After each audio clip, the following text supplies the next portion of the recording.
How do we do it? To honor humility, reevaluate it. Some people, they're not really interested in becoming friendly with humility. They dismiss humility. They dishonor humility. They have embraced the fake news about humility. And misconceptions about it have to be dealt with before it becomes attractive to them. Many associate humility with timidity. So they believe to be humble is to be fearful or shy or reticent or to be lacking in confidence. Some associate it with mediocrity. In their minds, those who are humble, they don't go for what it is they really want. They settle for less. They lack aggressiveness and resilience that comes with more courageous approach to life in their understanding. Others associated with insecurity, not being able, not insincerity, I should say, not being able, rather,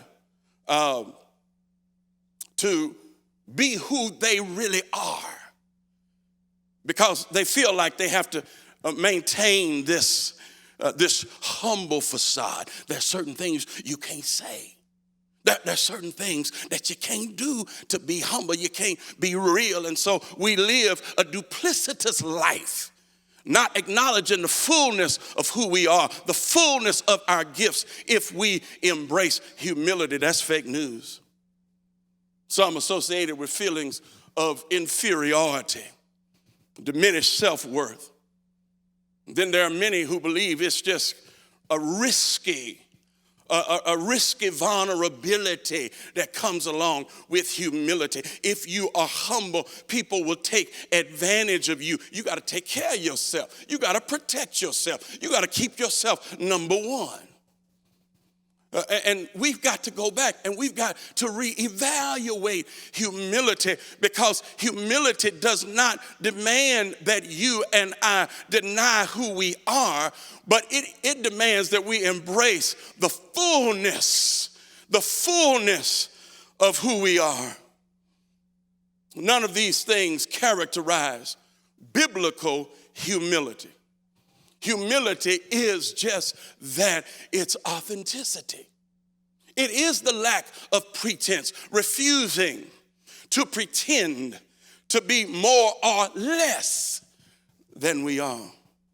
Now we know associations with humility of these types of limiting characteristics like inferiority and timidity and mediocrity and vulnerability. We know that they're not true from a biblical perspective. And we see them not only through what the scriptures teach directly, but we see it through some of the stories about humility in the Bible. The Bible tells us that Moses was a very humble man. In fact, it says he was the most humble man on earth when he lived. Did you feel that? One of the greatest heroes of the kingdom story, Moses. The Bible says he was the most humble man on earth. And yet this humility did not limit God's purpose and usage in his life. No, it didn't limit it. The humility that he had, it didn't make him timid. He walked into Pharaoh's throne room and said, God says, let my people go.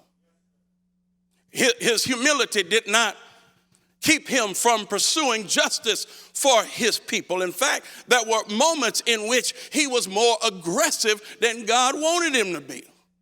And yet he was the most humble man on earth. His humility did not prevent him from leading millions of people out of Egyptian bondage, running for their lives, knowing that there was a larger Egyptian army that was on the way to take them back to their place of enslavement. And yet he did all of that and was humble at the same time. But now watch it. His humility also allowed him to be honest about his weaknesses. His humility allowed him to share his concerns with God about going back to Egypt and confronting Pharaoh after he committed murder 40 years earlier.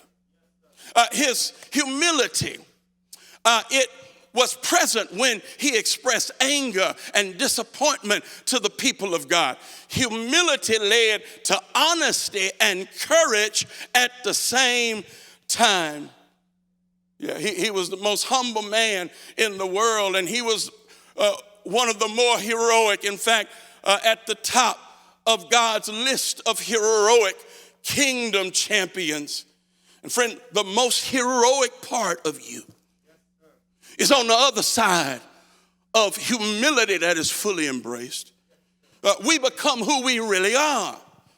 We tap into real courage when we decide to humble ourselves before the presence of God.